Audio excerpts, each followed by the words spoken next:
그런 민족입니다. 예, 그래서 다음은 또 우리 아주 중요한 시간이죠. 아주 어렵게 모셨습니다. 뭐든지 예, 첫 번째가 중요하죠, 그죠? 예, 한민족 상반모임 처음으로 시작할 때 첫 번째 강사는 조육현 강사님입니다. 조육현 강사님은 우리나라에 처음으로 한국 심리 상담 학회가 만들었어요. 거기에 학회 장인 회장님이시고 또 종교를 떠나서 이분 강의가 너무 좋아요. 그래서 통일교의 최고 베스트 강사입니다.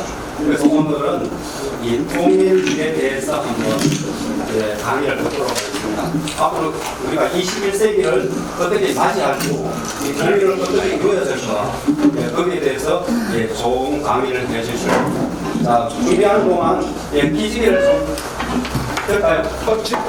자, 양손을 딱 펴시고 자, 숨 들이쉬고 쭉 들어올립니다. 차차차차 내쉬고. 우리 문학 비용을 한 사람들 되게 좋아요. 강의하다가 딱 맥히면은 숨 들이쉬고 내쉬고 하면 됩니다. 자, 다시 숨 들이쉬고 한 번 딱 쏘시고 왼쪽으로 틀어줍니다. 딱 틀어주시고 내쉬고 한 번 더 하겠습니다. 다시 숨 들이쉬고 자, 오른쪽으로 자, 드시고 한 번 딱 쏘시고 반대로 힘 한 번 더 내쉬고 툭툭 정리됐습니다. 자, 그러면 조육현 강사님을 소개하겠습니다.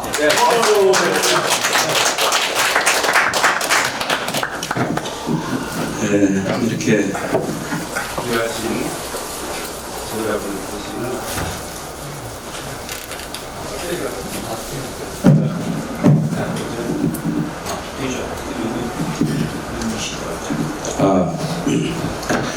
이 자리에 초청해 주신 도솔 박정배 박사님 감사드리고요.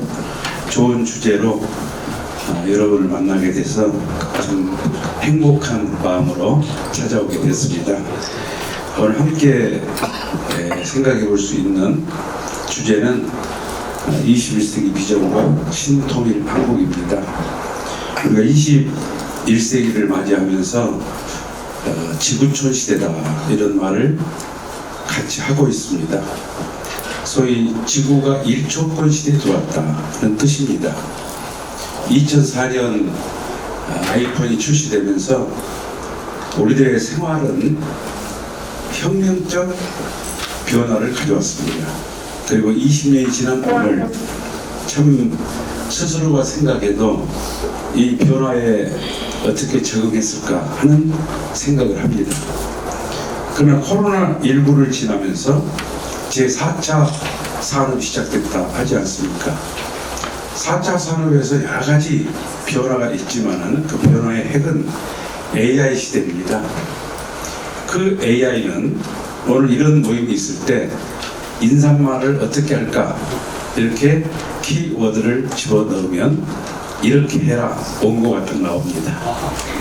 또 대학생들이 논문을 작성할 때도 그 논문에 대한 소스를 입력을 시키면 아주 적합한 논문이 완성돼 나오는 것을 볼 수 있습니다. 과거에는 노인들이 며느리하고 자녀들과 살기를 원했지만은 지금은 그 AI가 자녀들을 대신해서 대화를 하고 또 생년월일을 입력을 시키면은 오늘의 운세까지 나와주는 그것이 바로 AI입니다. 질문한 대로 답을 한다. 그 질문을 얼마만큼 지혜롭게 하느냐 이것이 중요하다 하겠습니다. 이처럼 우리들의 환경은 과학의 발달과 혁명으로 인해서 엄청난 변화가 왔지만 생활 환경을 다시 한번 그 현주소를 들여다본다면 그렇습니다.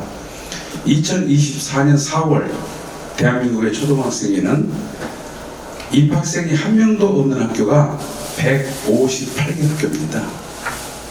저희 1년에 150개 학교가 사라진 것입니다.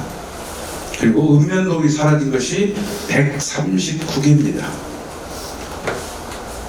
그리고 0.7의 출생률이 무너지면 국가가 소멸될 수 있다 이렇게 경고를 했는데 결국 0.7이 무너지고 있습니다. 이처럼 인구 절벽, 그리고 우리 보편적인 사회 구성원 해체, 이 길을 맞이하면서 우리는 생각합니다. 물질을 따라가면은 행복할 줄 알았는데 그 목적지에 도달해 보니 이것은 아니구나. 이 길이 아니고 또 다른 길이 있다는 걸 알게 됩니다. 그게 뭐냐? 정신문화입니다. 그래서 지금까지 서구로부터 몰려왔던 물질 문명의 시대가 사실은 사망을 선고했다. 그렇다면 정신 문명의 발원지가 어딜까를 보면은 오늘 우리 도솔이 말했던 것처럼 사실은 대한민국입니다. 인류 역사 속에 많은 민족이 생성되고 또 소멸됐지만은 사상과 이념을 가지고 건국된 나라는 유일한 바로 우리나라 대한민국입니다. 여러분이 너무나 잘 아시겠지만은 우리 민족은 천부의 나라라고 얘기했는데 그것을 한마디로 말씀을 드리면 경천사상입니다. 하늘을 사랑하는,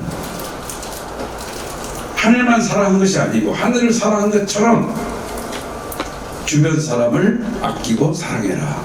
이것이 홍익사상 아니겠습니까? 경천, 홍익, 이 두 가지의 사상과 가치가 이루어지면 하늘과 땅이 밝은 세계가 올 것이다. 이것이 광명천지입니다.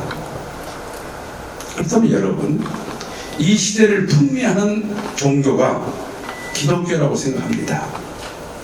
기독교의 제1계명은 주 너의 하나님을 사랑하라. 경천입니다.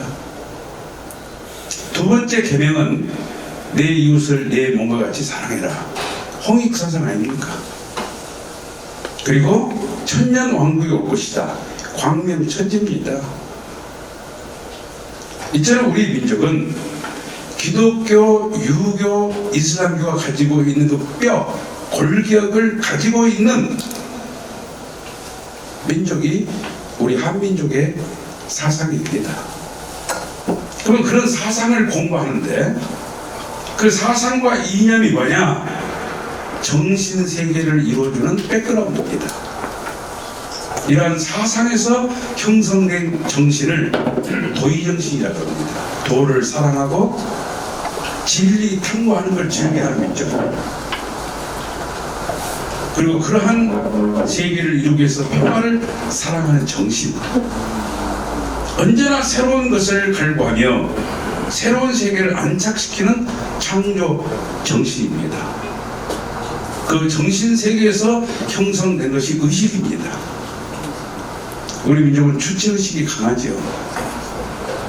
누군가의 지시받는 걸 거부합니다.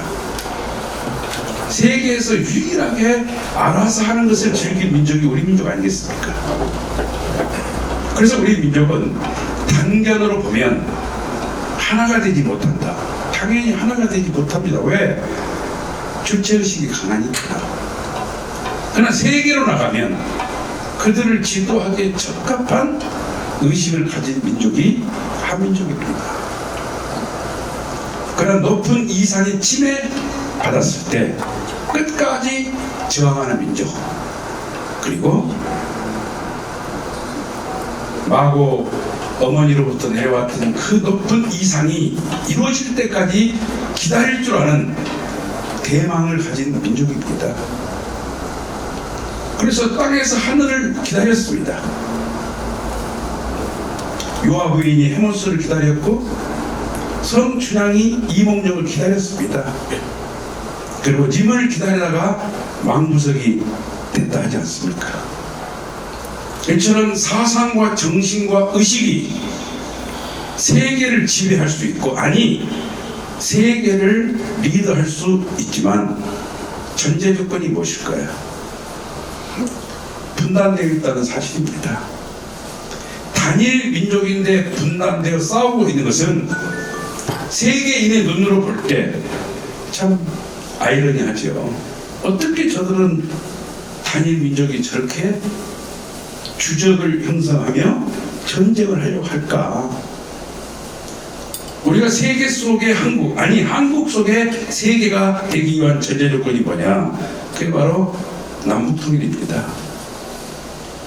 남북통일은 선택이 아닙니다. 숙명입니다. 우리 민족은 어떻게 분단의 역사를 갖게 됐을까요? 1945년 8월 15일 해방이 됐지만 민족적 지도자는 국제 정세에 어두웠습니다. 그래서 정작 해방을 맞이하고 만세를 불렀는데 우리가 쓰고 있는 만세 영상은 그 자료는 8월 16일 날 부른 것입니다. 몰랐어요? 더 심각한 것은 무엇이냐? 2년 전 이집트 카이로에서 지금도 이 장소가 유지되고 있습니다. 중국의 장제스 총통, 미국의 루즈벨트, 영국의 처칠이 만나서 2차 대전 이후 이미 그때 독일이 항복을 했으니까요. 한반도 문제, 필리핀 문제, 일본 문제 어떻게 할 것인가. 그러나 우리 민족의 지도자들은 여기에 관여하지 못했습니다. 왜? 정보가 없었습니다. 그리고 결국 해방이 됐지만 모스크바에 소련의 외무장관, 영국, 미국 외무장관이 만나서 삼상회의를 했고 그 삼상회의는 모스크바가 북쪽을, 와싱턴이 남쪽을 5년 동안 관리한다는 것이었습니다. 그것을 받아들일 수 없다. 이게 보수입니다. 반탁이죠. 그런 사회주의 사상을 받아들여서 하나 되면 될 거 아니냐? 이게 진보입니다. 신탁이죠. 신탁과 반탁은 3년 동안 그야말로 사람을 많이 죽였고 암살을 했습니다. 저는 이 대목에서 참 마음이 아픕니다. 일본에게 국권을 빼앗기고 그들은 우리 민족이 가졌던 찬란한 역사와 문화가 기록된 서적을 27만 권을 태웠습니다. 그 27만 권 가운데서 책의 종류가 54종입니다. 그리고 그들의 입장에서 써준 역사책이 조선사 35권 아닙니까? 그것을 우리는 초등학교, 중학교, 고등학교, 대학에서 배웠습니다. 그 역사를 배울 필요가 없다 해서 수능 시험에서 역사 과제가 빠진 거 아니겠습니까? 이름을 뺏겼고 역사를 뺏겼고 우리가 많이 얘기하는 사상과 어를 다 뺏겼습니다. 그리고 9.4 1세 해방이 됐습니다. 근데 그들이 다시 싸웁니다. 얼마나 처참합니까? 3년 동안 지리한 싸움 끝에 결국 와싱턴의 지원을 받은 이승만이 1948년 8월 15일 모스크바의 지원을 받은 김일성이 그 다음 달인 9월 9일 정부 수립을 하게 됐습니다. 그리고 김일성이 스탈린을 설득해서 2년이 지난 다음에 유교가 터진 거 아닙니까? 이게 우리들의 현대사입니다. 군인들의 사상자가 18만, 민간인들과 합치면 남북이 250만이 죽습니다. 전쟁 고아가 10만, 미망인이 30만, 이상 가족이 1000만. 이 전쟁의 아픔을 경험하지 않는 사람은 한 사람도 없었습니다. 우리의 경제는 어땠을까요? GNP 82불, 세계 200개 나라 가운데 199번째로 가난했던 나라. 그 나라가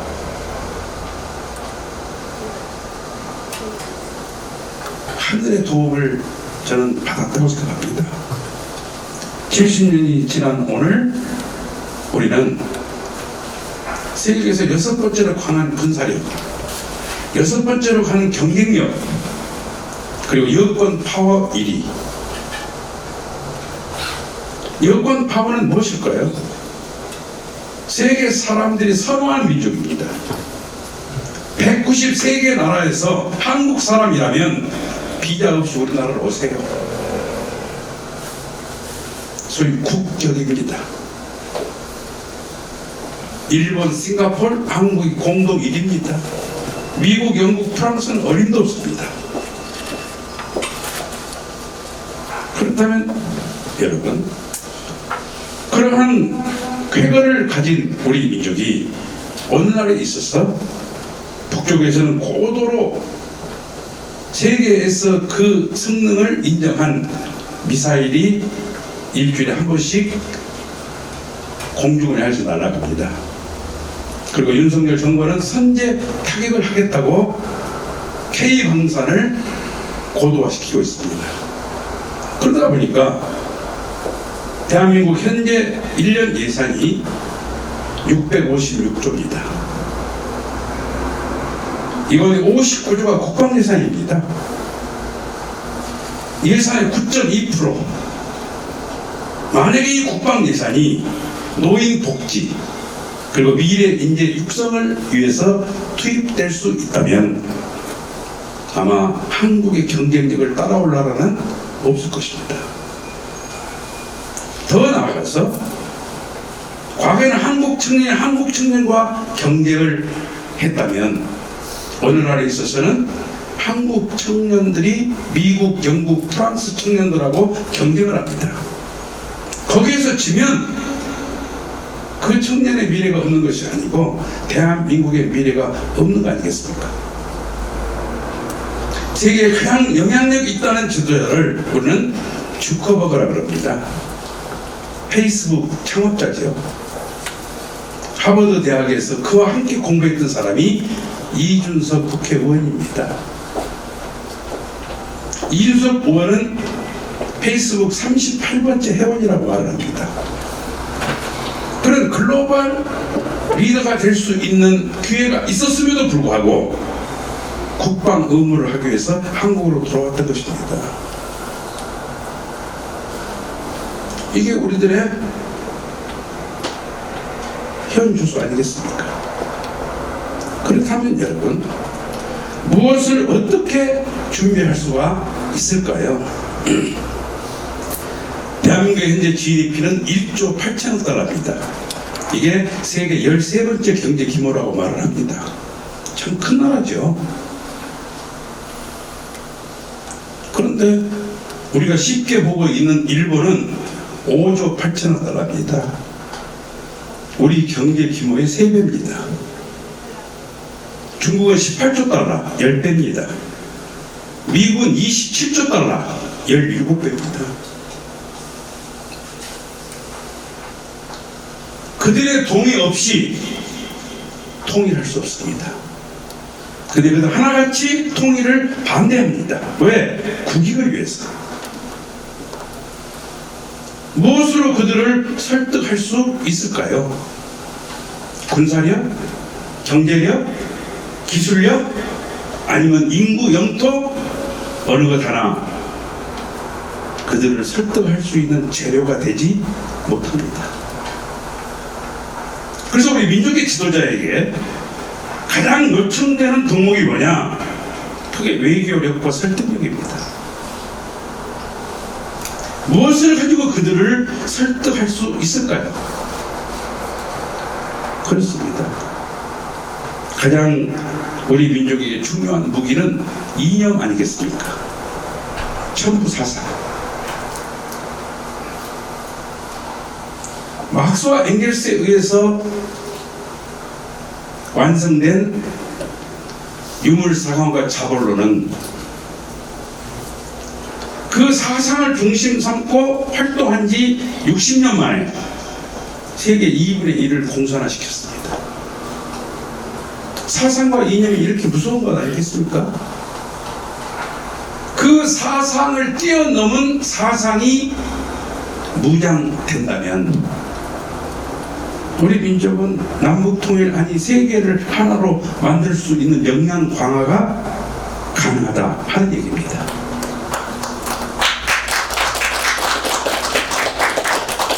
프랑스 혁명이 일어났습니다. 1778년입니다. 그리고 군주 사회가 무너졌고 시민 사회가 그 사회를 주도할 줄 알았습니다. 그러나 나폴레옹이라고 하는 걸출한 인물이 등장하면서 다시 황제 시대를 열었습니다. 그 모습을 지켜봤던 막스와 엥겔스는 어느 곳에서나 혁명적 과제를 수행하는 철학이 필요하다 해서 만든 것이 공산주의 사상입니다. 칸트와 헤겔에 의해서 정신사관이 세계를 지배하고 철학이 세계를 지배한다. 그때는 신학은 철학의 신여다 그랬습니다. 중세에서 바뀐 거죠. 그래서 그들은 역사 발전의 원동력은 정신이 아니고 생산력이다. 생산력의 주체는 노동자 농민이 아니냐. 노동자 농민이 땀과 피를 흘려 생산력을 증대시키면 일하지 않는 종교 지도자와 정치 지도자들이 착취해서 그들이 부를 형성하고 있는 거 아니냐. 그래서 그 상층부를 부르주아지라고 했고 노동자 농민 계급을 프로레타리아라고 했습니다. 노동자 농민들의 단결해서 지주와 사용자의 목을 치자 이거예요.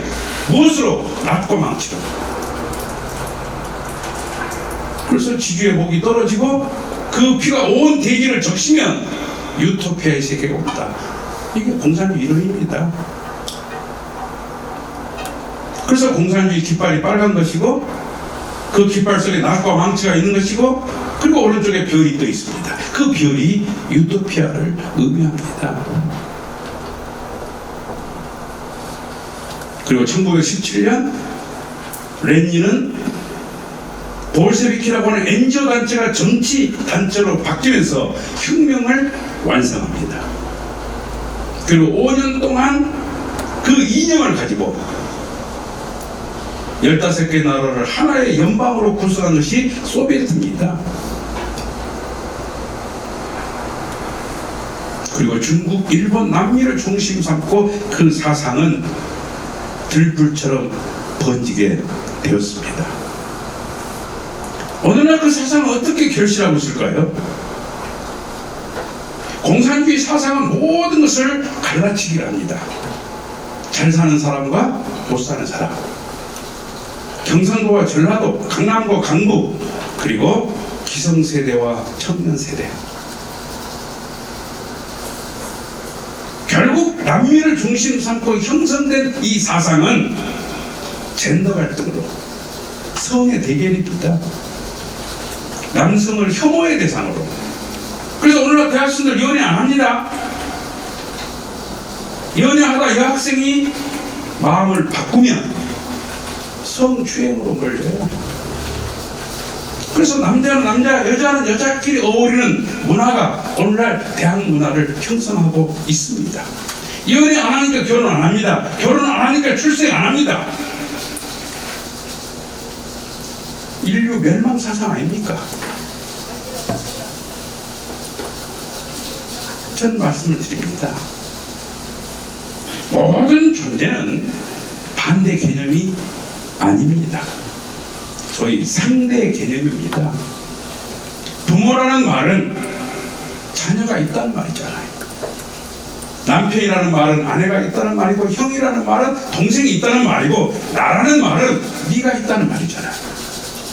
이것을 선유의 법칙이라 그럽니다. 모든 건 선유되어 있다 이거예요. 왜? 그 둘이 하나 되려고. 둘이 하나 될 때 존재할 수 있고, 둘이 하나 될 때 영원성을 갖습니다.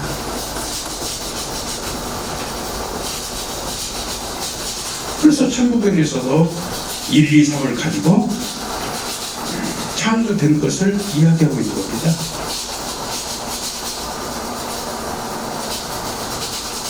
플러스와 마이너스가 정지하면 이 생태계는 멈춰버립니다. 끊임없이 주고받는 그 과정을 통해서만이 소립자가 형성되고 원자, 분자가 형성되고 그리고 식물과 동물과 인간의 세포를 형성하고 있는 것 아닙니까? 상대적 관계다 이거예요. 상대적 관계. 싸우는 관계가 아니고 그를 부정하는 대상이 아니고 그를 인정하고 그를 위해서 사랑하고 하나 되고 그들은 그렇게 말합니다. 공산주의 사상은 목적이 뭐냐면 투쟁입니다. 그러나 존재의 목적은 투쟁이 아닙니다. 서로 사랑하기 위해서 너와 내가 있는 것입니다. 이런 예를 들었습니다. 배아를 프로레타리아로 봤어요. 노른자와 흰자를 극복하면 병아리가 되고 결국 껍질을 깨고 나오지 않느냐. 투쟁을 통해서 그 껍질을 권력으로 봤습니다. 현대 생물학은 그렇게 설명하지 않습니다. 배아는 뭐냐? 노른자와 흰자가 하나 되게 하는 동기를 만듭니다. 그래서 노른자가 뼈가 되고 흰자가 살이 됩니다. 그리고 껍질은 뭐냐? 생명체가 잉태할 수 있도록 온도를 유지합니다. 그리고 병아리가 되면 그 껍질이 스스로 얇아져서 새로운 생명체가 탄생하도록 도와줍니다. 여기는 상충이 없습니다. 얘는 반대 극부가 없습니다. 모든 생명체는 상생하게 돼 있고 서로 주고받음으로 말미암아 새로운 생명이 태어나고 존재하고 성장하고 활동한다고 하는 사실을 우리는 알 수 있습니다. 어떨까요? 역사 속에 우리가 눈여겨봐야 될 역사 속에 한 사건은 월남이 공산화된 과정입니다. 사상을 중심 삼고 무장된 월매 그리고 선진국으로부터 무한 지원을 받았던 월남 결국 미국은 그 사상을 못 이겼습니다. 그리고 미국은 철수를 합니다. 어떻게 합니까? 평화협정을 하고 선진국 12개 나라가 보증을 씁니다. 그런데 미군 철수 40일 만에 월남은 망합니다. 그리고 지도계층은 다 총살됩니다. 많은 사람이 호치민 벽에 서서 총 맞아 죽었어요. 그 폐망 선언하기 하루 전 여러분 잘 아시는 박정희 대통령은 심각한 담화를 발표합니다. 왜? 한국에 있는 미군도 철수했거든요. 제2의 월남은 한국이다.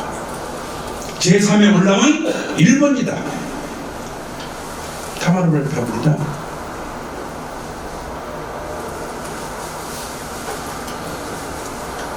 이때 여의도 광장에 120만이 모입니다. 한 시군구에서 버스가 50대씩 한국에 있는 버스가 모두 동원됐습니다. 이 일을 하신 분이 통일교회를 창시하신 문선명 총재님이셨어요. 그리고 60개 나라의 젊은이들이 와서 남북 통일을 지원한다. 미군 철수를 반대한다. 그때 언론은 뭐라고 보도하느냐? 벙어리들의 외침. 한국말을 모르는 사람들이 그 피켓을 들고 가가 호호를 방문했습니다. 무대에 등단하신 문선명 총재님 말씀은 그거였어요. 한국이 공산화되면 일본이 공산화되고 일본이 공산화되면 미국이 공산화될 것 아니냐. 한국이 공산화되도록 미군을 철수하는 그들이야말로 미국을 공산주의에 바치려고 하는 에이전트다 해서 닉슨과 카터를 이어서 정죄를 합니다. 전 세계인들에게 한국이 공산화되면 안 된다고 규정합니다. 그리고 우리 국민들이 깨어나기를 바랍니다. 그리고 그날 밤 박정희 대통령은 문선명 총재를 찾아오셨습니다. 무엇을 도와드리면 되겠냐고 말입니다. 그때 문 총재님 말씀은 그거였어요. 공산주의는 신을 부정하기 때문에 하나님의 원수고 남북통일은 하나님의 꿈이다. 누군가를 위해서가 아니고 하나님을 위해서.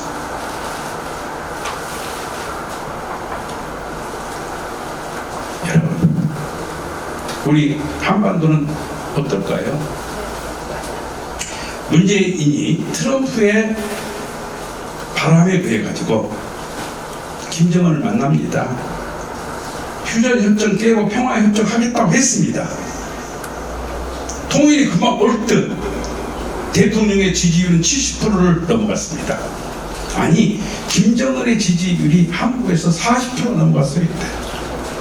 그런데 하노이에서 회담이 결렬되니까 김정은이 돌아와서 트럼프와 문재인을 아주 힐난하면서 전 세계가 보는 앞에서 남과 북의 평화의 상징인 연락사무소를 다이너마이트를 장착해서 폭파해버립니다. 이 건물이 사라지는 것은 3초였습니다. 이것이 우리 한반도가 가지고 있는 한국입니다. 미국 대통령 한마디에 한반도가 이렇게 얼음장처럼 지금까지 어떤 한라인도 팩스나 전화도 주고받지 못하고 있습니다. 그러니까 우리는 주변국에 대한 영향력을 증대하지 않고는 한반도 문제를 풀 수가 없다는 것 아니겠습니까? 미국은 그렇게 말합니다. 팍스 아메리카. 어디서 들어본 얘기 같잖아요. 그 기전은 팍스 로마에서 가져왔습니다. 힘에 의해서 세계 질서를 유지하기 때문에 미국에다가 공장을 짓고 미국에다가 공장을 짓지 않으면 현대자동차도 삼성전자 반도체도 팔 수가 없다 해서 미국에 공장 지은 겁니다. 미국이 우리를 도와줄 리 없습니다. 이제 경제국가입니다. 그런데 말입니다. 월남이 패망을 하고 한반도가 긴장을 놓을 수 없는 그때, 참 우리 민족의 운명은 그렇습니다. 북한 지도자들은 무엇을 생각했는지 모르지만 DMZ를 지키고 있던 미군 두 사람을 도끼로 찍어 죽입니다. 이게 언론에 보도됩니다. 미국은 어떤 나라일까요? 자기 군인이 한 명만 죽으면 보복을 합니다. 자기 백성이 곧 국가예요. 미국 국민들은 분노했고 군인들은 무장하기 시작했고 정치권은 보복 전쟁을 선언합니다.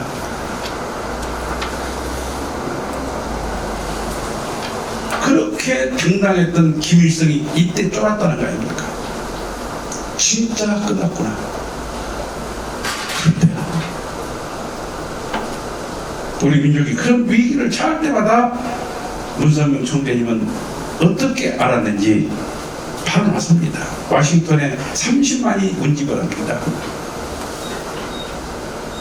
동부에서 서울로 오려면 버스를 54시간 타야 됩니다. 그 버스비가 만만치 않습니다. 30만이 모였어요.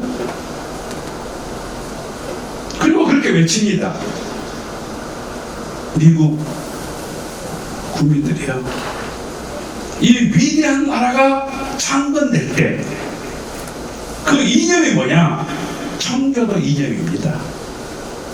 청교도 사상, 청교도 철학, 그 신앙의 자유를 위해서 세워진 나라가 아니더냐.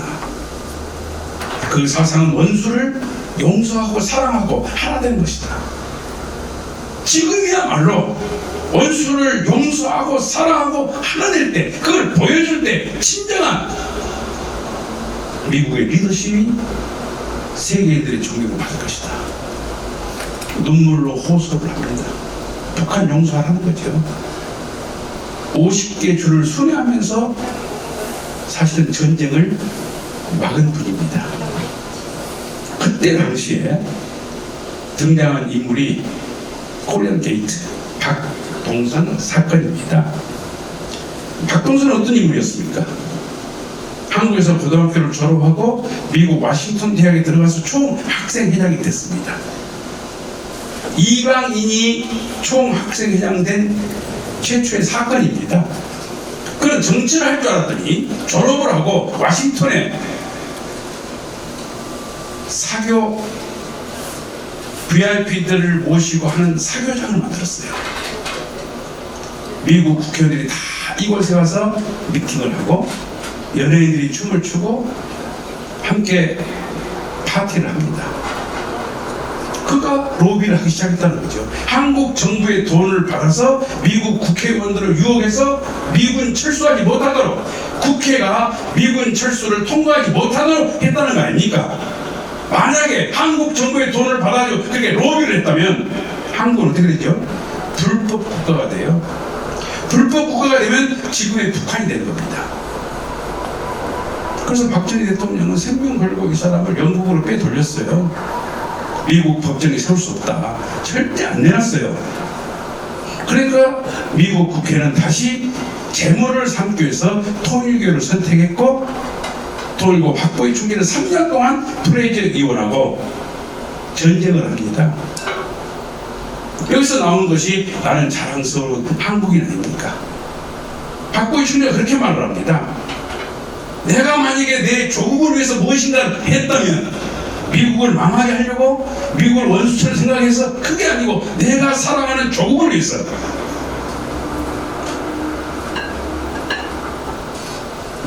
그리고 프레이저 의원은 다음 국회의원에서 떨어져 버려요. 그리고 세 번째 미국이 외무성을 통해 가지고 목을 조았던 것이 한인의 회장이었습니다. 한인의 회장, 통일교회 문선명 총재, 박보희 총재, 그리고 박동선 하나라도 걸렸으면 우리 민족의 운명은 오늘날을 유지하지 못했을 거다 이거죠. 그 박동선 회장은 올해 돌아가셨어요. 이 모습은 4년 전 모습입니다. 4년 전 문선명 총재님이 살아가셨던 한남동 공간에 오셔서, 이번에 주제가 그거예요. 이제는 말할 수 있다. 유튜브에도 나옵니다. 이제는 말할 수 있다. 그 당시 미국 국회의원 3분의 2를 만났답니다. 그러니까 한국을 살리기 위해서 해외에서 활동한 것은 과거 독립군들만이 아니었다. 더 깊은 얘기 제가 못합니다. 왜냐하면 지금 축제TV에서 방송하고 있거든요. 여러분, 카터 대통령이 미군을 철수시키면서 재선 공약이 뭐냐? 미군을 완전히 다 철수하겠다. 이 공약이에요.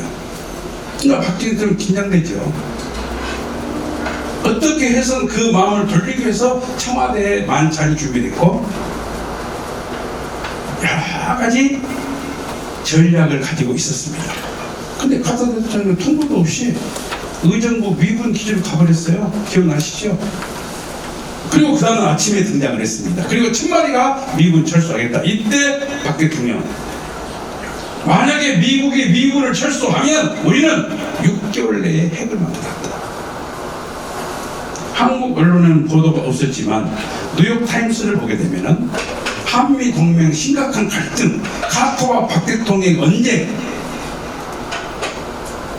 그리고 박정희 대통령은 4개월 만에 서거하셨습니다. 박 대통령만 서거했느냐?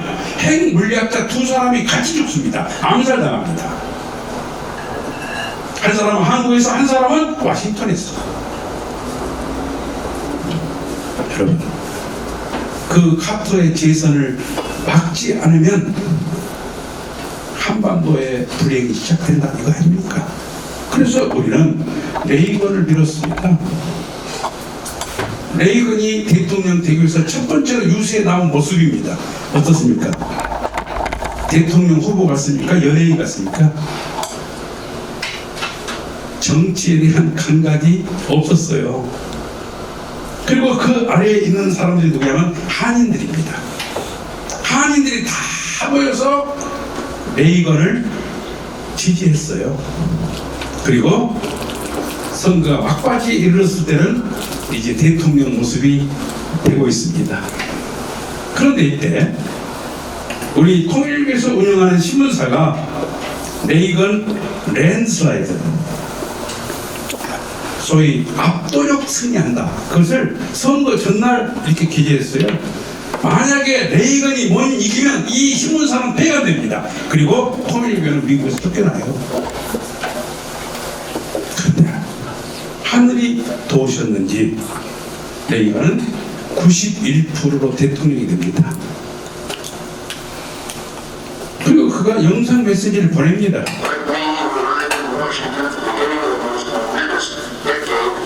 대통령이 되고, 그리고 공산 세력을 막아내는 데 대해서 영국의 대처가 영상을 보냅니다. 그리고 레이건은 문선명 총재와 함께 구사한 것이 뭐냐면 SDI, 방위 구상입니다. 핵이 올라오면 다시 올라온 곳으로 떨어지게 하는 핵 우산입니다. 이 정책이 발표되니까 고르바초프는 깜짝 놀랐죠. 왜? 소련에는 그때 당시에 국방비로 투자할 만한 경제 사정이 못 됐어요. 그래서 이 정책을 철회하면 소련에 있는 핵을 3분의 1을 폐기하겠다 이렇게 협상했지만 레이건은 참 강경했습니다. 그 위기를 맞이했을 때 문선명 총재가 어디를 가느냐? 모스크바를 가셔서 고르바초프를 만납니다. 그리고 세 가지를 요청합니다. 첫 번째, 종교의 자유를 허락해라. 두 번째, 한국과 수교해라.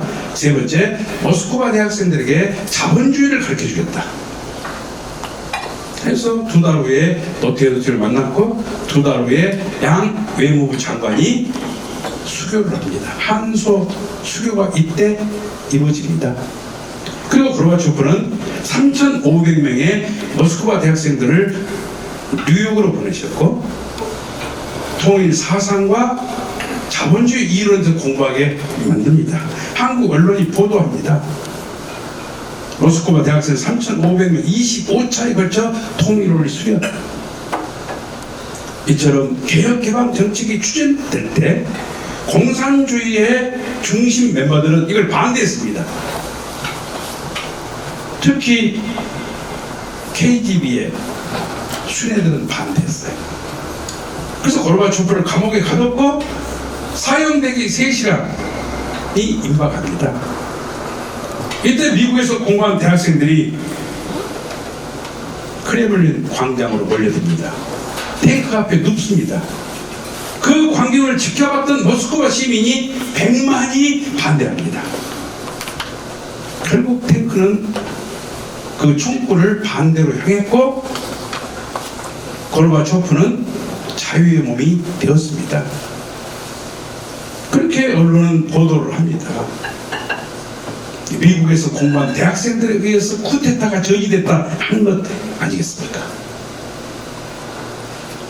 개혁개방 정책에 의해서 민주주의 절차에 의해 가지고 옐친이 대통령이 되고 그리고 고르바초프는 한국에 오십니다. 이것이 문선명 총재님이 사신 사전입니다.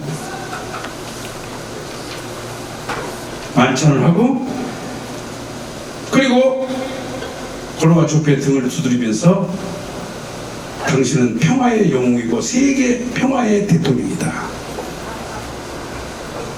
러시아 역사 속에 마르크스도 레닌도 스탈린도 아니고 오직 미하일 고르바초프 당신을 평화의 영웅으로 영원히 기억할 것이다.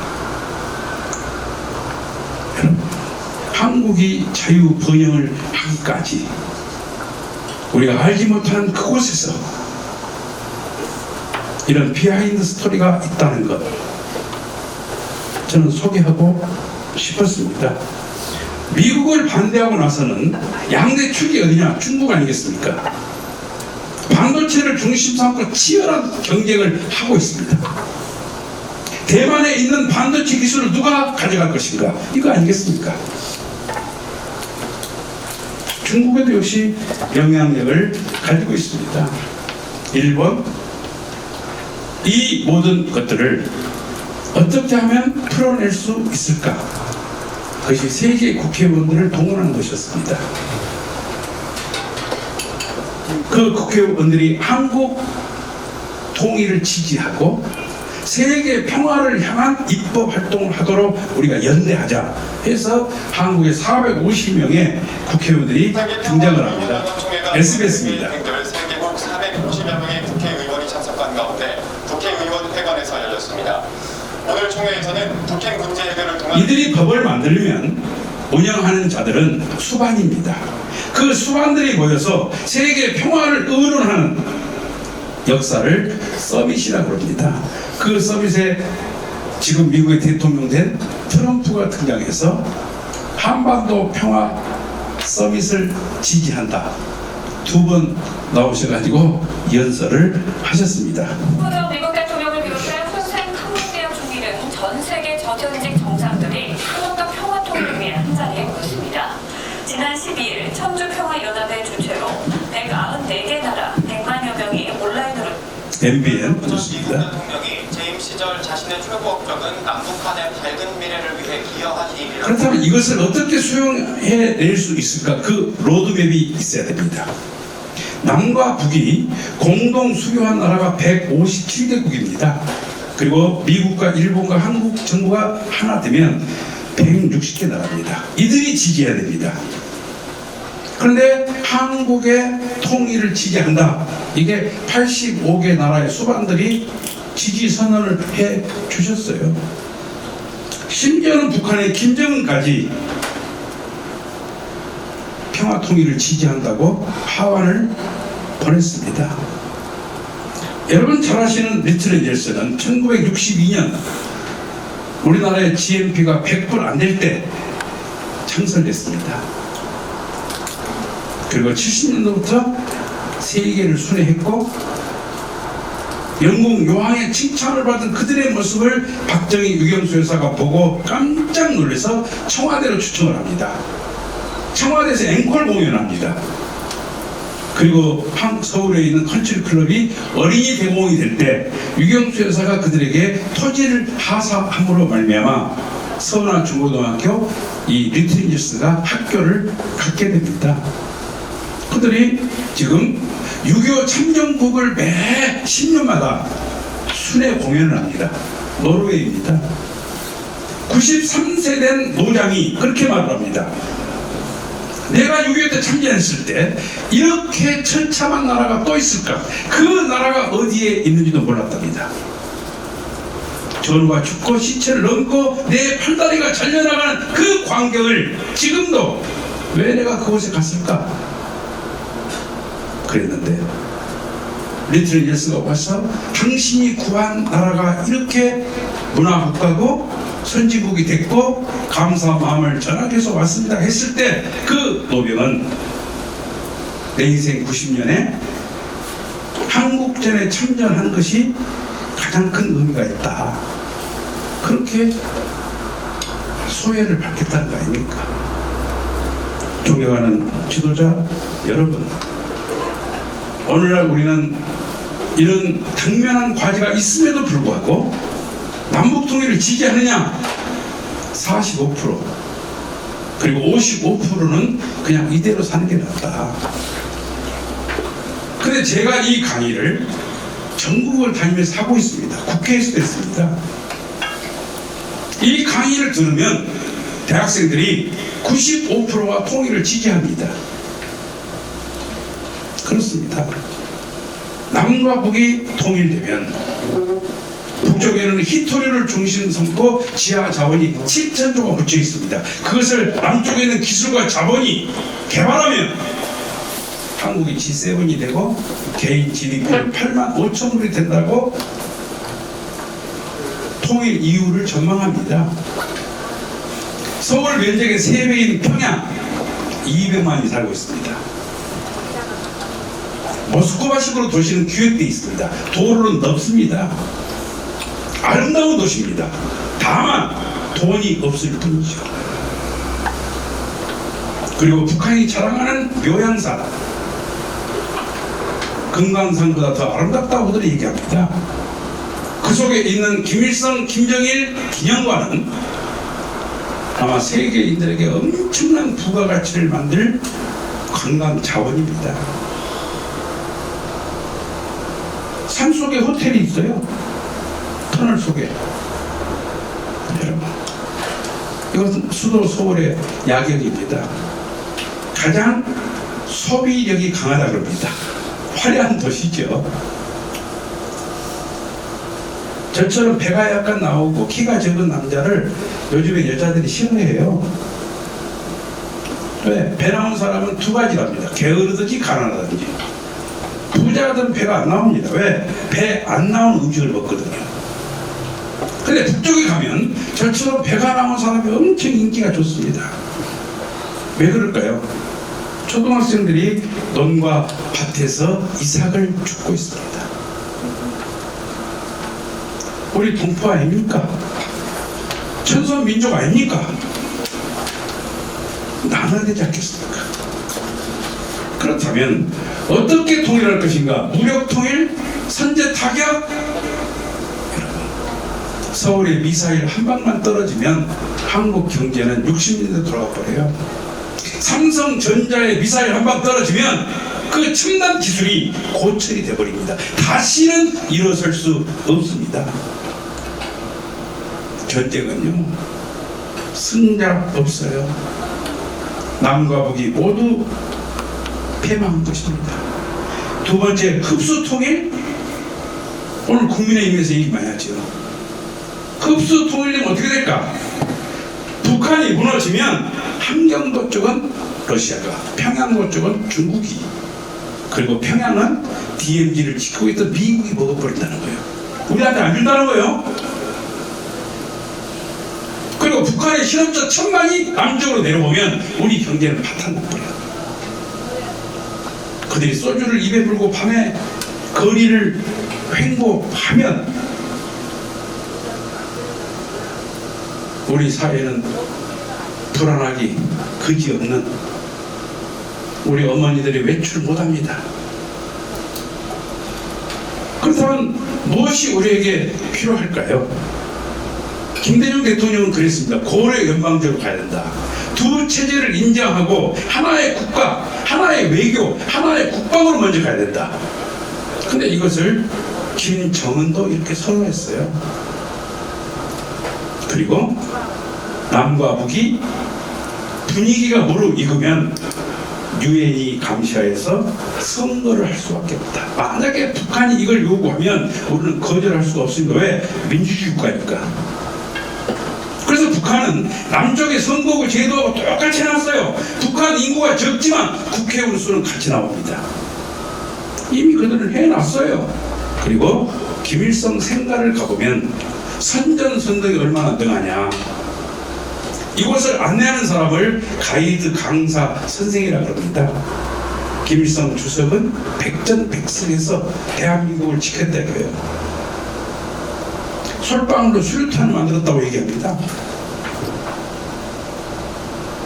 나뭇잎을 띄워서 군함을 만들고 신출 기모라 이렇게 얘기하면요, 훤히 알고 있는 저도 마음이 움직이더라고. 저도 모르게 눈물이 나와요. 그들은 3살 때부터 집체교육을 합니다. 6살 되면 토요일날 집에 갔다가 일요일날 다시 유치원 돌아옵니다. 그들이 경의한 관물대, 그리고 그 모든 것을 준비해 준 사람이 바로 김일성 어버이 수령이라고 가르칩니다. 6살 때부터 내가 무엇을 할 것인가라고 하는 꿈이, 비전이 정해져 버려요. 그럼 그들 속에 머리에는 뭐가 있느냐? 소위 공산주의 이론입니다. 우리 이런 말 하지 않습니까? 좌익과 우익. 좌익은 영어로 말하면 left wing, 왼쪽 날개라는 의미입니다. 우익은 right wing, 왼쪽 날개의 반대가 오른쪽 날개가 아닙니다. 왼쪽 날개의 상대가 오른쪽 날개입니다. 왼쪽 날개 진짜 필요한 건 오른쪽 날개입니다. 두 날개가 밸런스가 유지될 때 그 새는 목적지를 향할 수가 있는 거 아닙니까? 여러분, 우리가 가진 소위 비전은 이렇습니다. 공생, 공영, 공익. 공생은 뭐냐? 경제적인 단어입니다. 이게 충분한 생산, 공정한 분배, 건강한 소비. 생산을 우선시하는 가치가 보수예요. 분배를 우선시하는 가치가 진보입니다. 그런데 여러분, 생산 없는 분배가 있을 수 있어요? 분배 없는 소비, 소비 없는 재생산, 이걸 선순환 구조라고 합니다. 생산, 분배, 소비. 그 생산, 소비가 이룰 수 있도록 선순환 구조가 될 수 있도록 만드는 그 리더십이 뭐냐? 공영, 정치입니다. 축구장에 공을 차는 선수가 있다면 그 선수들이 경제 주체입니다. 그들을 가르치고 지원하는 것이 구단주와 감독 아닙니까? 정치 주체입니다. 만약에 감독이 공을 차겠다고 운동장에 뛰어드는 순간 게임이 셋입니다. 오늘날 반도체에 대한 용어를 이해하지 못하는 것이 대부분입니다. 그걸 첨단 산업이라고 합니다. 산업의 그 높이는 정치인들이 이해할 수 없습니다. 그 정치인들이 산업에 관여를 하고 길목을 잡고 옳으니 그러니 판단하고 그럼 망합니다. 그럼 정치는 뭐냐? 그 산업에 갈 수 있는 길을 열어주고, 늪이 있으면 다리를 놔주고, 벽이 있으면 벽을 무너뜨려주고, 이게 정치 리더십이잖아요. 왜? 정치는 현실이 아닙니다. 미래를 어떻게 열어갈 것인가? 미래에 대한 비전 제시가 없다면 그는 정치꾼입니다. 오늘 표를 어떻게 살 것인가를 고민하는 사람이 있다면 그건 직업 정치인입니다. 그래서 정치인들에게 요구되는 것은 공의, 윤리와 도덕이 지배하는 지도자를 의미합니다. 만약에 우리 지도자들이 이 민족의 미래를, 그 비전을 가슴에 안고 나아가다면 우리 민족의 지난 찬란한 역사를 바라볼 때 정신 문명과 물질 문명이 하나 될 수 있는 나라가 대한민국입니다. 이상사회의 모델이 될 수 있습니다. 우리 민족이 그거 하지 않습니까? 이 우주 만상을 보이는 하나님이다. 하느님이다. 한물입니다. 그 보이지 않는 세계가 있다는 거 아닙니까? 이게 한얼이잖아요. 한얼과 한물. 그 얼과 울이 하나 돼서 현실이 된 거 아닙니까? 그것이 정신 문명과 물질 문명이, 정신 문명을 중심 삼고 형성된 남쪽과 물질 문명이 세계적으로 형성된 북쪽의 문화가 하나 되면 대한민국은 세계의 중심이 되고 평화 세계의 모델 국가가 될 수 있다. 그러한 민족적 비전을 가슴에 안고 이 조찬 모임이 크게 성장하고 발전했으면 좋겠습니다. 감사합니다. 예, 가슴 뜨겁게 열광해 주신 우리 조익현 강사님한테 큰 박수 한번 치겠습니다. 한민족사랑방 모임을 다시 시작하면서 첫 번째 강사로 선정한 이유를 강의를 듣고 알았습니다. 그죠? 대단한 어떤 통일 철학과 대한민국의 어떤 미래의 비전을 이렇게 제시해 줌으로써 우리는 다 같이 하나가 될 수 있을 것 같습니다. 사실 저는 이 통일교에 대한 어떤 선입견을 좀 갖고 있었는데 오늘 강사님의 강의를 듣고 나서 저도 통일교 원리 강의를 좀 공부를 해야 되겠다 그런 생각을 가졌습니다. 좀 교육시켜 주시겠습니까? 좋습니다. 시간이 좀 늦었는데요.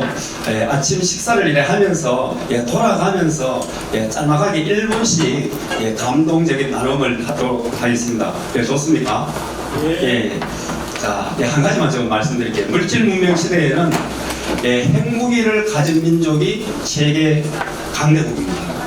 그러면 정신 문명 시대에서 최고의 강대국은 어떤 민족이 될까요? 아까 강사님이 말씀하셨는데요. 이념입니다. 이념. 그래서 물질 문명 시대의 최고의 강대국은 핵무기를 가진 민족.